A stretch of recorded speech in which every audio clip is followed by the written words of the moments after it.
Olá, caros alunos, voltamos com a segunda parte da aula Fármacos Analgésicos Opioides. Na primeira parte, nós nos detemos mais a entender como acontece a transmissão neuronal da dor até o sistema nervoso central, desde o seu estímulo periférico até o sistema nervoso central. Vimos as vias ascendentes e também as vias descendentes. Agora vamos falar exatamente sobre o fármaco opioide, sobre os tipos de fármacos opioides, seus mecanismos de ação, suas ações e seus efeitos colaterais. Então, os fármacos opioides eles podem ser divididos em dois grandes grupos: os agonistas puros, aqueles que têm preferência de ligação sobre os receptores μ, ou seja, eles são analgésicos puros, eles têm principalmente ação analgésica, e os agonistas mistos, aqueles que atuam em mais de um receptor opioide, além do receptor μ, receptor kappa e receptor delta também. Bem, os fármacos analgésicos opioides, eles possuem seletividade e preferência pelos receptores opioides. Mas quais são os efeitos promovidos por tais fármacos? Os fármacos que atuam em receptores μ, principalmente, eles têm ação analgésica, supraespinhal, mas também produzem depressão respiratória, euforia e dependência física. Os principais agonistas dos receptores μ é a morfina, o fentanil e a buprenorfina. Veja bem, alunos, o que eu estou mostrando aqui, as cruzes indicam a seletividade, não a potência. Então, morfina, fentanil e buprenorfina têm potências diferentes, mas todos eles possuem afinidade parecida pelos receptores μ. Os receptores kappa são responsáveis pela analgesia medular, pela miose e também pela sedação.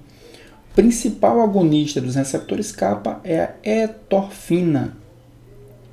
Os receptores sigma são responsáveis por provocar disforia, alucinações, estimulação vasomotora e também estimulação respiratória. O principal agonista, o fármaco que tem maior seletividade e maior afinidade pelos receptores sigma, é a etorfina. Os receptores delta são responsáveis por produzirem alterações do comportamento efetivo. Temos a pentazocina e a nalorfina como os principais agonistas. Então, nós podemos classificar os opioides como análogos da morfina. E nós temos os agonistas, além da morfina, a heroína e a codeína. Os agonistas parciais, ou seja, aqueles fármacos que se ligam nos receptores da morfina, principalmente receptores μ, mas não produzem o mesmo nível de potência, o mesmo nível de efeito da morfina. Nós temos a nalorfina e o levalorfan. E os antagonistas, ou seja, os fármacos que se ligam nos receptores opioides, iguais à morfina, mas não produzem efeito opioide. Nós temos aí a naloxona. Também são classificados em derivados sintéticos. Nós temos os derivados da fenilpiperidina, a meperidina e o fentanil. Os derivados da metadona, a metadona e o despropoxifeno. Os derivados do benzomorfan, a pentazocina. E os derivados da tebaína, a etorfina. Todos eles derivados sintéticos, de algum desses compostos que nós falamos anteriormente.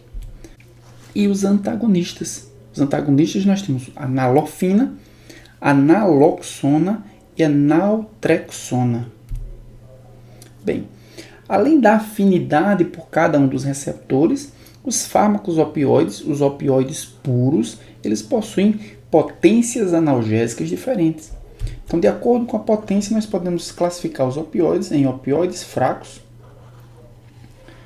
representados aqui pelo tramadol, pela codeína e pelo propoxifeno.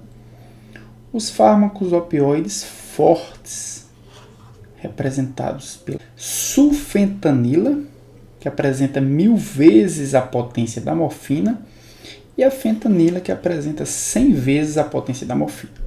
Então, Os fármacos opioides são classificados de acordo com a potência em opioides fortes ou opioides fracos. Essa comparação é com a própria morfina. Além disso, a meperidina, a oxicodona e a metadona possuem potências semelhantes à morfina. Quais os mecanismos moleculares dos opioides? Então, nós vimos que os opioides eles apresentam a capacidade de ativar as vias inibitórias ou de bloquear as vias excitatórias. Como é que eles produzem esse efeito?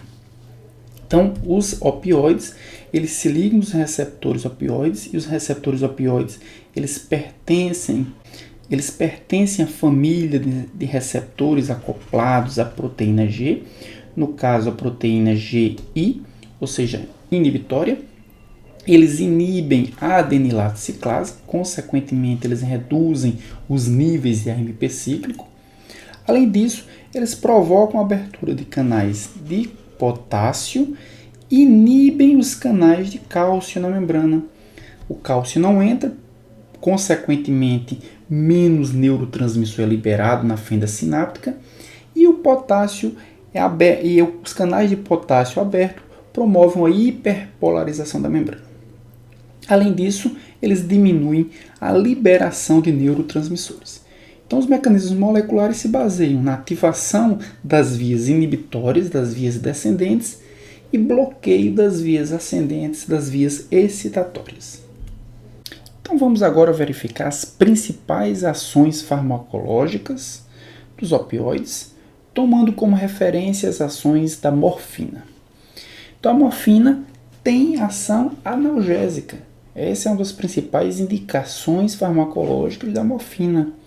Então, a morfina é utilizada para dores agudas e crônicas, exceto as dores neuropáticas, como a neuralgia do trigêmeo. Mas, além do seu efeito antinociceptivo, a morfina também tem um efeito no componente afetivo. Ela age no sistema límbico, causando euforia. A nalofina e a pentazocina possuem efeito antinociceptivo, mas com poucos efeitos euforizantes. Mas praticamente o aumento do efeito analgésico também está relacionado com o efeito euforizante. Então a euforia é uma poderosa sensação de bem-estar e contentamento. Dependendo da situação do paciente, ela é mediada por receptores Mi. Além disso, alguns opioides podem causar também disforia, que é uma sensação de mal-estar, só que essa está relacionada à ação em receptores kappa. Esses efeitos não ocorrem com a codeína e também não ocorrem com a pentazocina. E no caso da nalofina, ocorre uma disforia. Então, como é que acontece esse efeito da euforia produzida pelos analgésicos opioides? Então, os analgésicos opioides, aqui nós podemos ver as vias responsáveis pelas propriedades gratificantes dos opioides. Nós podemos verificar aqui córtex pré-frontal, aqui a área tegumentar ventral. Então, a área tegumentar ventral e o córtex pré-frontal estimulam o núcleo accumbens por meio do glutamato. A área tegumentar ventral estimula o núcleo accumbens por meio da dopamina. Esses dois neurônios, o glutamatérgico e o dopaminérgico, estimulam um neurônio GABAérgico, que é inibitório, que por sua vez, ao produzir GABA, inibe o pálido ventral. Inibe o pálido ventral, que é responsável pela euforia, que é responsável pela gratificação. Normalmente o córtex pré-frontal e a área tegumentar ventral, elas estimulam o núcleo accumbens, que por sua vez inibe o pálido ventral, que é responsável pela gratificação. O que é que os opioides fazem? Os opioides eles bloqueiam tanto o neurônio GABAérgico do núcleo accumbens, como o neurônio dopaminérgico da área tegumentar ventral. Consequentemente, eles inibem a via inibitória do pálido ventral. Se esse neurônio pálido ventral, se esse neurônio deixa de ser inibido, ele poderá produzir um aumento da gratificação. Poderá produzir um aumento da gratificação que é relacionado com a euforia.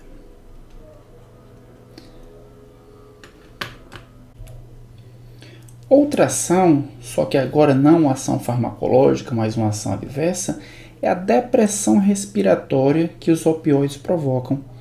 Isso está relacionado com receptores do tipo Mi.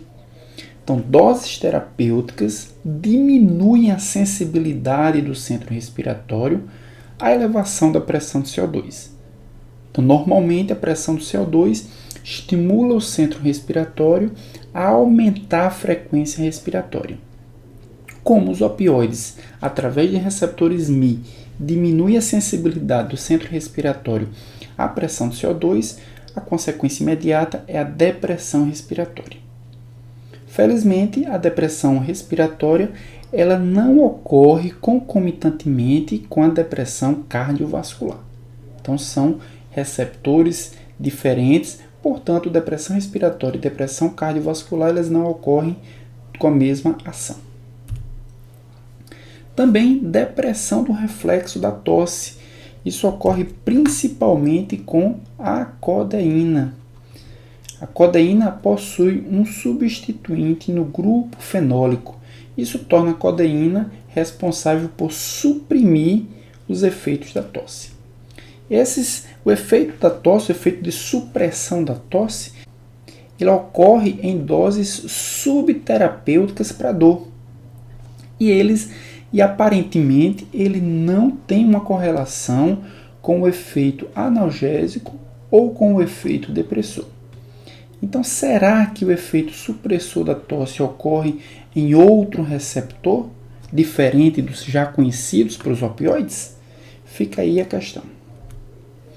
Também, um outro efeito dos opioides é produzir náusea e vômito. Isso ocorre em aproximadamente 40% dos pacientes.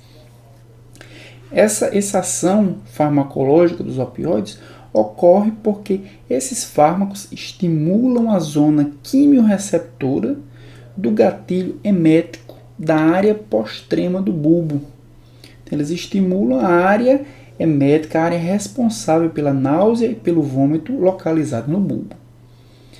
Aparentemente, isso ocorre porque eles estimulam receptores dopaminérgicos nessa área pós-trema do bulbo, como acontece, por exemplo, com a apomorfina. A apomorfina é um agonista dopaminérgico da área pós-trema do bulbo e, portanto, possui uma ação emetogênica. Inversamente, os antagonistas dopaminérgicos podem ser usados para tratar a emese. Também, outra ação é a constrição pupilar, ou seja, a miose. Isso ocorre por ação dos opioides em receptores Mi e kappa, quando os opioides estimulam o núcleo óculo-motor. Aparentemente, essa ação não tem tolerância. Vamos falar daqui a instantes em tolerância, mas aparentemente essa ação de constrição da pupila não apresenta tolerância nenhuma. E isso é um importante sinal para diagnóstico do uso de opioides, ou para o uso excessivo de opioides.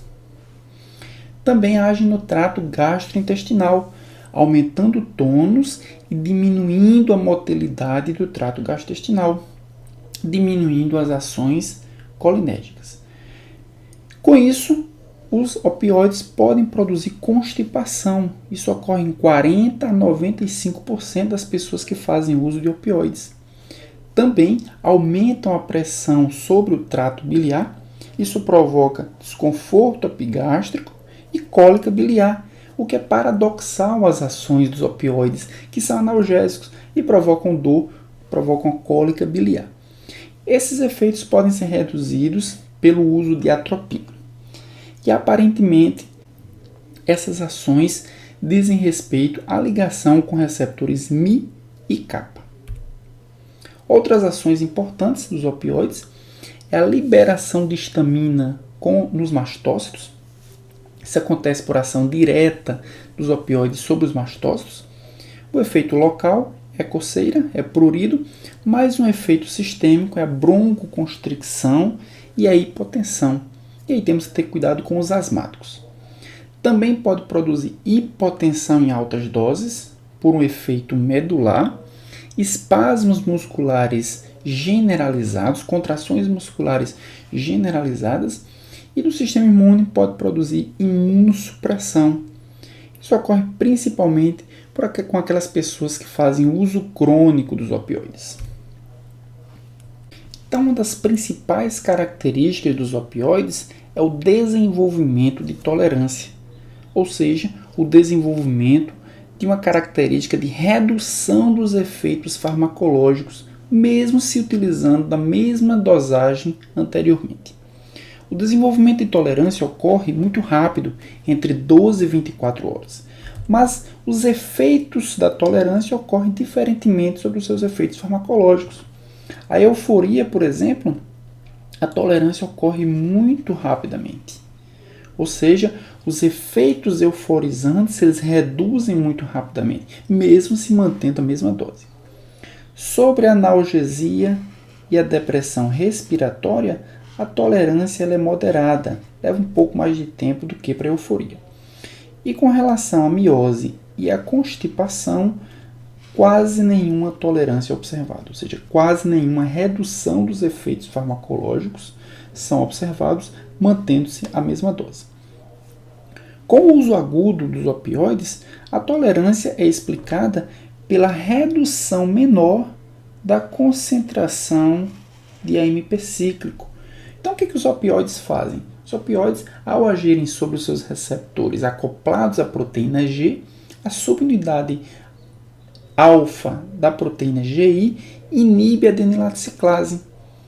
Como efeito agudo, ocorre que a adenilaticiclase é menos inibida pela mesma dosagem de opioide que vinha sendo inibido antes.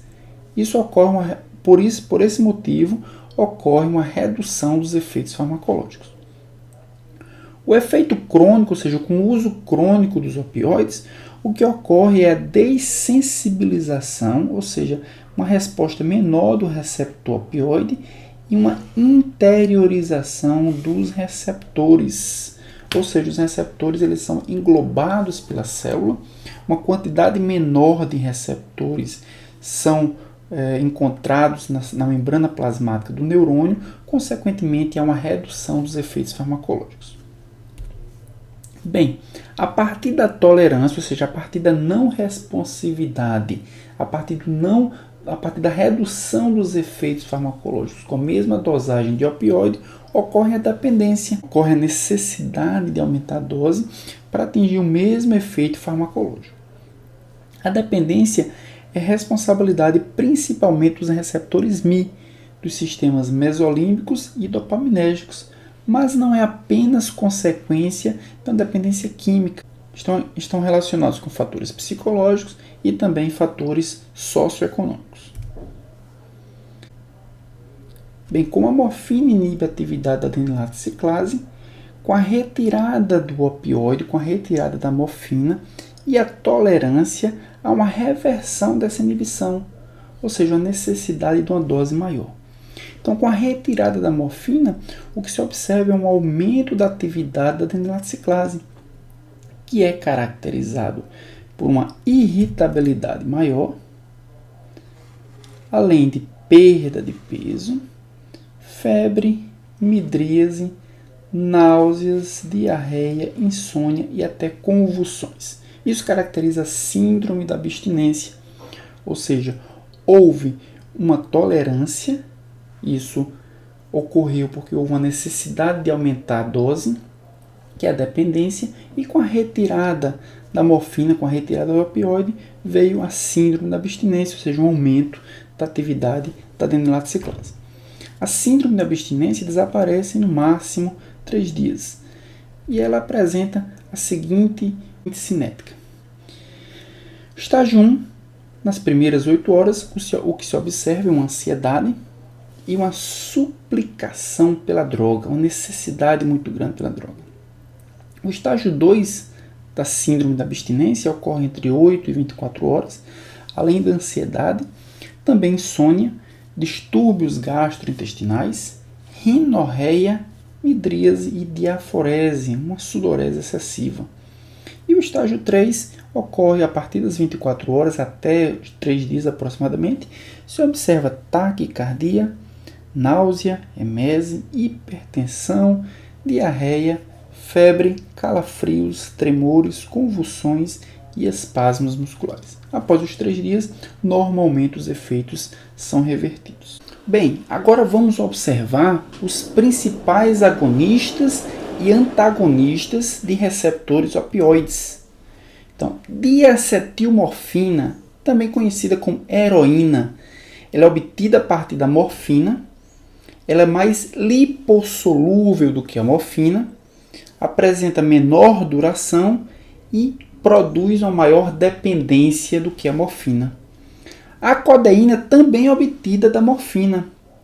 Ela é bem absorvida por via oral, apresenta atividade principalmente como antitussígeno, baixa potência analgésica, utilizada apenas para dores leves, como dores de cabeça, dores nas costas, e não induz euforia, mas produz constipação intensa. Dextropropoxifeno é similar à codeína, só que apresenta uma duração mais longa e uma dependência discutível. Já a meperidina é similar à morfina, produz agitação, mas não produz sedação, tem uma atividade antimuscarínica, produz euforia e dependência, tem uma menor duração de efeito comparado à morfina, causa dependência e é útil como anestésico no parto. Se associada aos inibidores da MAO, pode causar hipertermia e também convulsões. O fentanil é o derivado da fenilpiperidina. Tem uma ação similar à morfina, só que com curta duração. E é usado principalmente nas anestesias. A etorfina é um análogo de grande potência. Apresenta uma potência 1000 vezes maior na analgesia comparada à morfina. É utilizado principalmente para imobilizar grandes animais. A metadona é semelhante à morfina, só que com menor efeito sedativo e uma longa duração, com a meia-vida superior a 24 horas. Também tem causa menor dependência e apresenta uma síndrome de abstinência menos severa do que a morfina. A pentazocina é um misto de agonista com antagonista. Em doses baixas, apresenta uma potência similar à morfina, sem produzir depressão respiratória e sem produzir disforia.